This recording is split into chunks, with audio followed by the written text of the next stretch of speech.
Our candidate from Santa Maria, Angeline Lopez.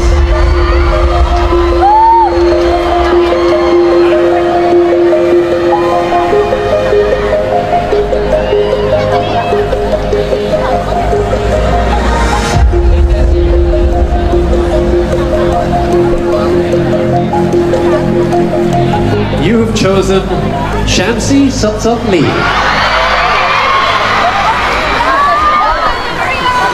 Hello, Santa Maria. How are you?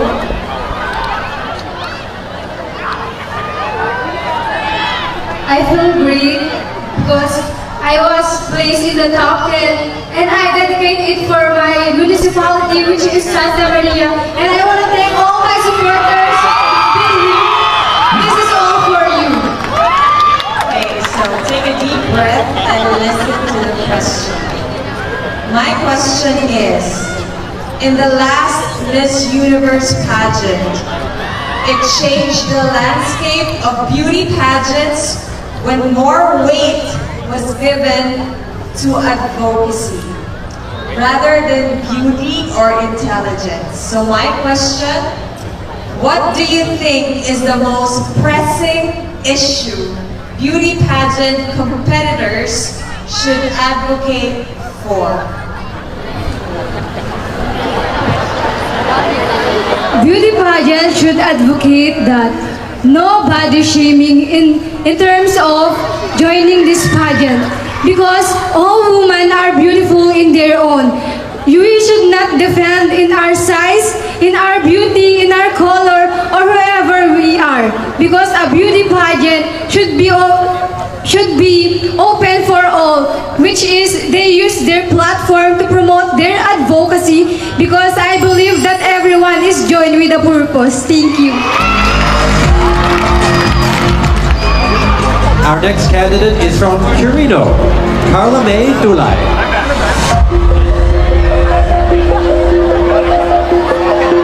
Good evening.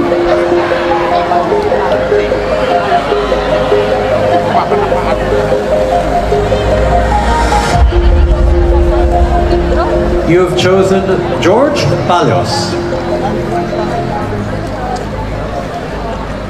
Okay, good evening. Hi, good evening. How are you today? Actually, I'm really grateful and I'm actually shivering from the cold weather tonight. Yes. All right, my question is, social media is flooded with a variety of content that are not exactly child-friendly. If you are to speak before tech moguls, how will you convince them to develop apps or platforms that will shield children from profanity and undesirable behavior? And why? Thank you for that interesting question. I believe that social media has its advantages and disadvantages. And I really do believe that as parents, as sisters and as brothers, we have the responsibility to teach our children and to, of course, limit their usage and utilization of social media. Because social media has its good purpose, and we should not defy its good purpose. Thank you. Good answer. The candidate is from the IP community, Jason Maui.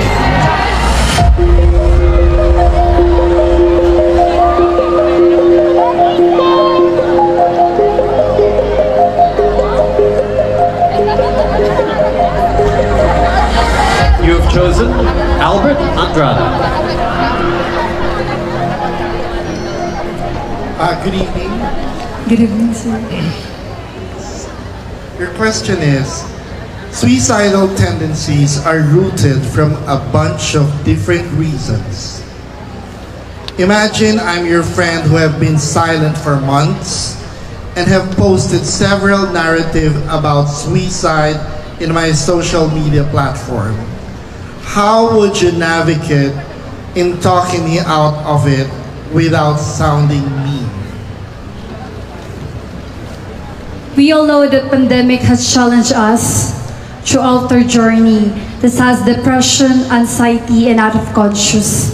But if I would be your friend, I would say that you should love yourself.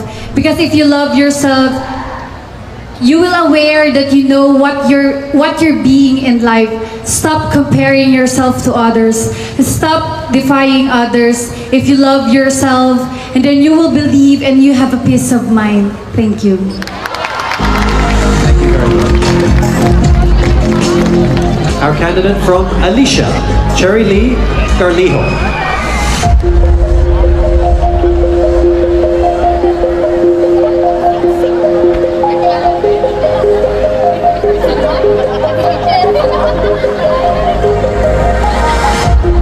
You've chosen Desiree Verdadero Abesames. Hello, good evening, Sherry. Hello, good evening, ma'am. How are you? Like Miss Carla, I'm feeling cold because of the weather or because of my emotions. I don't know. Okay, so I'll make this fast. According to the World Population Review Survey of 2021, the Philippines is the top 5 English-speaking nation based on population next to US, India, Pakistan, and Nigeria. In your opinion, how relevant is the mastery of speaking the English language in getting more job opportunities? Well, as an English major, I know for a fact that English is an advantageous language. It is a universal language, so everyone must be fluent and accurate enough to deliver their message because we are working on international and even national. So English is a must, even if we are Filipinos and even if we love our language. That's all. Thank you. Thank you very much. It's Alicia, San Manuel, Catherine Joy Legaspi.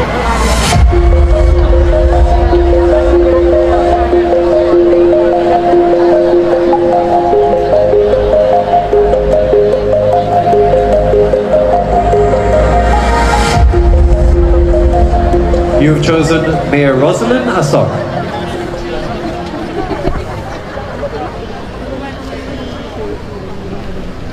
Hello, good evening, Miss San Manuel. Hello, good evening. Yeah. Okay, my question is, the Philippines was an agricultural country before experts classified us now as a thriving industrial nation. As part of the young generation, why do you think we struggle in having a sustained, developed, and advanced agricultural economy if we were dubbed as an agricultural country? For me, it is because we don't patronize our own first. We used to patronize the others' products before ours, and this is a reminder for everyone that it is not too late to patronize our own and to contribute on the growth of our own economy. We must put our country first because our country's tomorrow depends on how we shape it today. Thank you. Thank you very much. Now we have our candidate from Ramon, Johanna Trisha Cinco.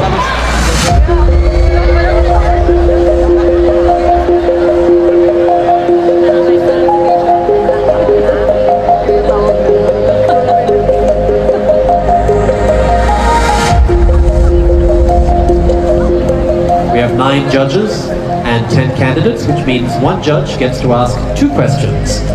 And it goes once again to Chancey Sup Lee.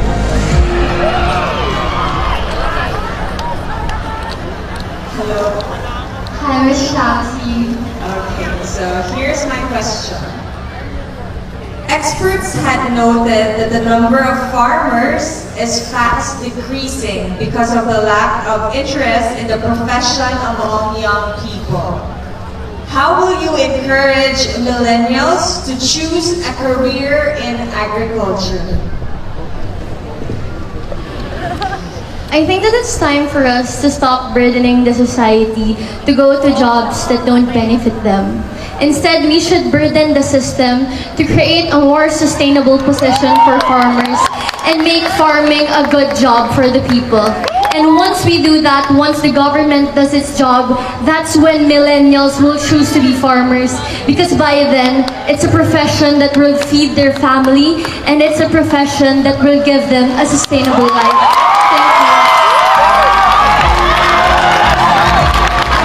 Thank you very much. Thank you so much.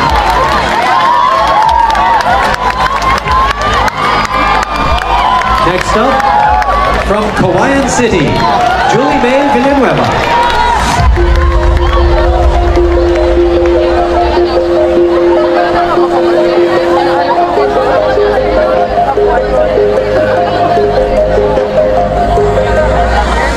You've chosen Mr. Danilo Pagsambuga. Pagsambuga. My apology. It's okay, apologies accepted. Hello, Miss Hawaiian. Hello, sir. How are you doing tonight? I'm feeling grateful to be in the top 10, sir. I'd like to see more energy after hearing my question.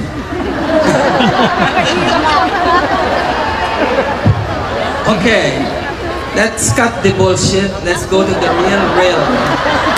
Climate change is a most significant issue wherein everyone is expected to pitch their share. If you are to speak before the group of school-age children, how will you convince them to lessen their carbon footprints? You know what? Educating children nowadays is very important, especially when it comes to environment. Educating them at an early age will definitely lead us into better tomorrow. In taking carbonated drinks, let us educate them about health and lead them into better life. Thank you. Thank you very much. Christine May Mapata.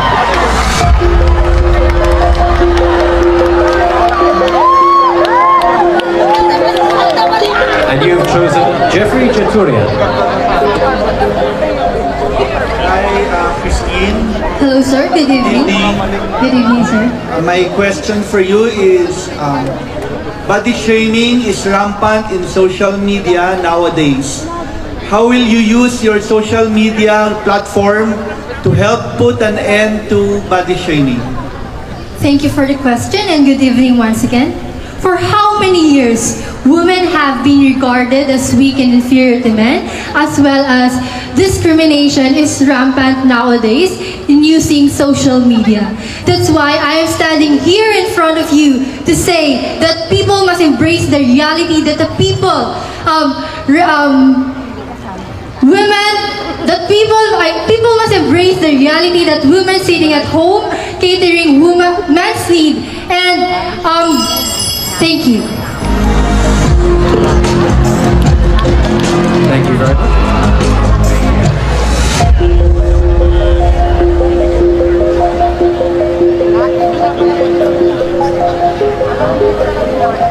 And your question is coming from Leonora Galleros. Hello. Hello, ma'am. How do you feel? I'm so much overwhelmed right now, ma'am. All right, good luck. Thank you. Here's my question for you. The Philippines had opened its doors to foreign investments. If you are to speak to a group of foreign investors, how will you promote the province of Isabela? As a tourism graduate, I would love to promote our province, Isabela, through promoting also my advocacy, sustainable development. Because this will help our province to generate job opportunities for Isabelinos, and most importantly, it will boost the income of our province, and Also, this will help our province not only to be well known locally but also internationally. Thank you. Thank you very much. Senator, and now top 10, representing Echage, Jazz Karen Corpus.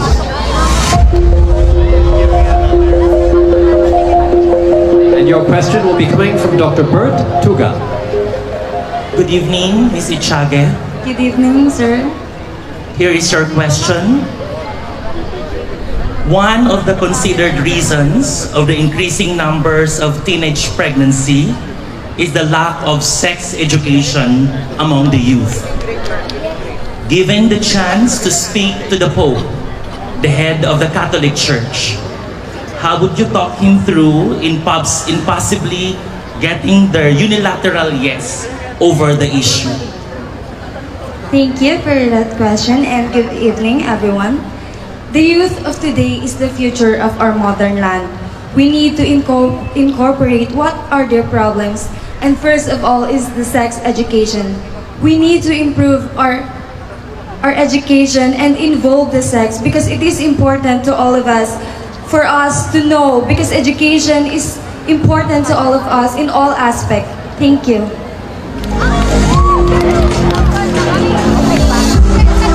All right. Thank you very much to your judges. Ladies and gentlemen, that was your top 10 in their question and answer portion